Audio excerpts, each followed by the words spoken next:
You don't answer the question, Mr. Mayor. Mr. Mayor, actually, I will ask one more question. Why did the Jewish community not feel loved and wanted when other people do?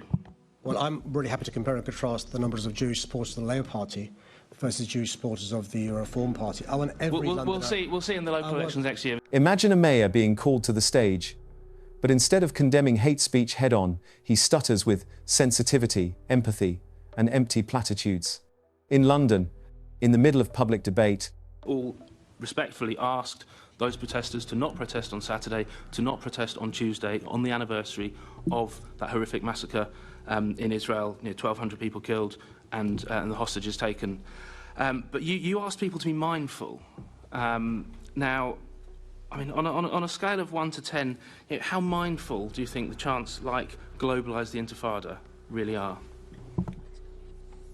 I'm really happy to play semantics with the Reform Party all day long. We're going to compare and contrast words we use in terms of public discourse and debate. Look, I'm quite clear in relation to what happened last Thursday was a heinous terrorist attack. The only reason those people were attacked was because they were Jewish.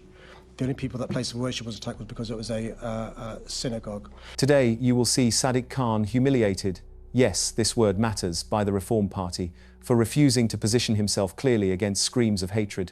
But what is behind this inability?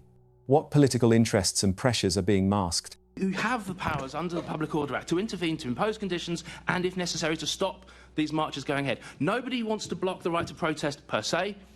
Certainly none of us on this side of the chamber, but where they cross the line into hatred, into inciting violence, and then that violence has happened as a consequence, that's where we're asking you to intervene, Mr. Mayor. Well, Chair, I must be given a chance to respond to the various assertions made by the member. It's very important. So firstly, there are no powers under the Public Order Act for the Mayor to stop a march. I'll show you the exact moments he stumbles, and you'll understand why this episode reveals much more than mere political rhetoric. Stay with me until the end.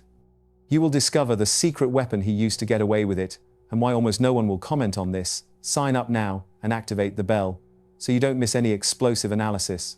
Thank you, Chair, and good morning, Mr. Mayor. And I'm sure you won't be surprised to hear me wanting to talk about this issue as well. You know, it's an issue I've been very passionate about over the last year and a half since I've been elected, and indeed before that. So on Friday, the Home Secretary asked protesters to show some love and solidarity to those who've been murdered and not go ahead with protests at the weekend. The Met Police made a similar request on Thursday afternoon, asking them to consider pausing your activity and postponing it for another weekend. And in relation to events on Tuesday, the Prime Minister asked university students not to protest, saying it was un-British to have so little respect for others. First time I think I've ever agreed with the Prime Minister, and also first time I've ever agreed with the Education Secretary, who asked I would urge them to pause, reflect, to remember our shared humanity. Now, you didn't make a similar request, did you, Mr. Mayor?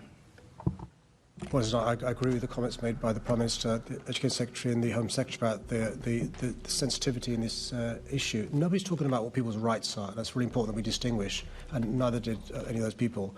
The rights people have, but it's about being sensitive and having empathy to how people are feeling. By the way, I'm regularly criticised for doing too much communication. I'm being criticised for doing not enough communication. But I've been quite clear in relation to, ever since I first became mayor, one of the first events I did was to attend Yom HaShoah to reassure Jewish people about this city being a beacon of people to be safe in. And it is really important we're sensitive to, yes, of course we've got rights, we're not breaking the law, but it's just been a bit hurtful, it's been a bit insensitive, it's inadvertently leading to people feeling scared. And that's why we should be sensitive to these issues.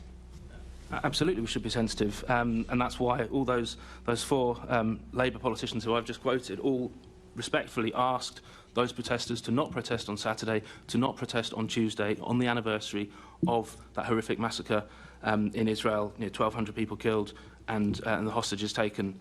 But you asked people to be mindful. Now, I mean, on a scale of 1 to 10, how mindful do you think the chants like Globalise the Intifada really are? I'm really happy to play semantics with the Reform Party all day long. We're going to compare and contrast words we use in terms of public discourse and debate. Look, I'm quite clear in relation to what happened last Thursday was a heinous terrorist attack. The only reason those people were attacked was because they were Jewish. The only people that place of worship was attacked was because it was a synagogue. We also know, park for a second, it's the most religious day in the Jewish calendar, Yom Kippur. Jewish people were fasting and, repenting, not having access to their phone. As soon as word spread about that attack on the synagogue, people were really, really scared. People were staying in their homes and not leaving homes. And what I want to see is people being kind to their neighbours, showing friendship, checking up on their friends, seeing how they're doing, how they're feeling. You can call that mindful, you can call that being a good citizen, you can call that being British, but it's basic humanity. And we can debate words or semantics, but I know, as the mayor for more than 9 years, how I felt, how I've made Londoners have a sense of belonging, and how the Reform Party has done the opposite. Back to my question, globalise the Intifada. That is not a mindful thing to say, is it, Mr. Mayor?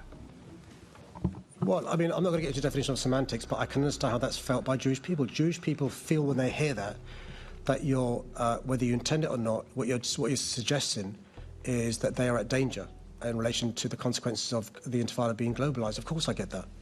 And you've said it's all about context when you're discussing with Assembly Member Hall, and we know what the context is. We found out what the context is on Thursday last week. For 2 years, we've had this untrammelled anti-Semitism, hatred of Jews, river to the sea, globalise the Intifada. We know what it means. We know what it means, and it's been allowed. This culture has festered for 2 years, Mr. Mayor, and you can talk about being mindful. You can talk about all the platitudes. Look, if there were awards for hand-wringing and platitudes, you'd win them every time, Mr. Mayor. You absolutely would. But what we want is action. You talk about Jewish members of our community feeling scared, feeling frightened.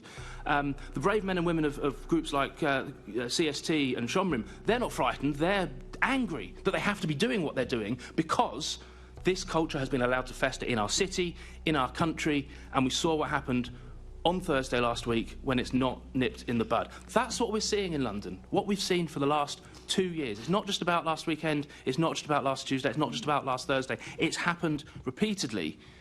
And the powers are there to intervene.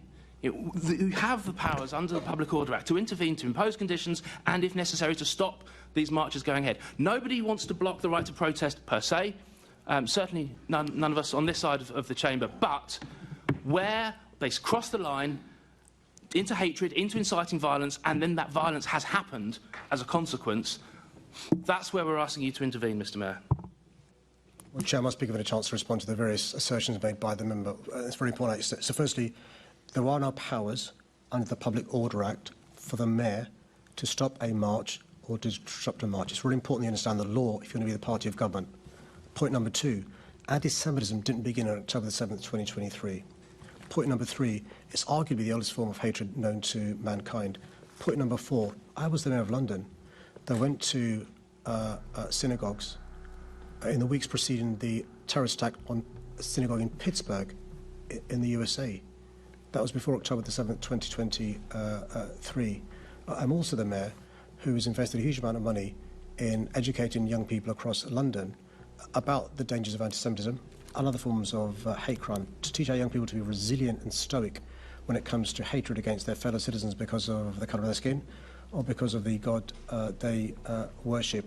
I'm also aware about the importance of language, which is why you won't hear me using some of the language members of the Reform Party use, because it encourages, it mainstream, it normalises hatred, which is why, for example, last summer, when there were race riots across the country and they weren't in London, I spent a lot of time with the Jewish community, the Muslim community and others showing solidarity as well. But does he understand the ripples of fear that marches in the centre of London organised by the far right lead to Jewish families, lead to Muslim families, lead to black families? Why don't you have the same as often happens, Mr. Mayor, you're asking me a question. I'm very happy to swap places if you want to ask me questions. I'm going to have to draw a line to it there because I don't want to take up too much time from my wonderful. This is the problem, Chair. They don't want to debate because their arguments fall down when there's scrutiny and some debate. That's the problem with the Reform Party. They're like the Tories. You don't answer the question, Mr. Mayor. Mr. Mayor, actually, I will ask one more question. Why did the Jewish community not feel loved and wanted when other people do? Well, I'm really happy to compare and contrast the numbers of Jewish supporters of the Labour Party versus Jewish supporters of the Reform Party. I want every we'll see in the local elections next year. If you found this discussion heavy, good sign. Because precisely this topic is ignored or censored by the mainstream media, those who clearly speak of hate speech, consequences, and political rhetoric are not cool in mainstream newsrooms. So do the following: like this video to show the algorithm that controversial topics deserve space. Sign up so that dense analyses like this reach people who need to see beyond the surface. Especially with those who think that politics is a sterile debate. And comment, tell me the excerpt that bothered you the most, or challenge my point of view. I will answer in person. Until the next video, where we will decipher another piece hidden in global rhetoric, and I assure you it will be even more explosive.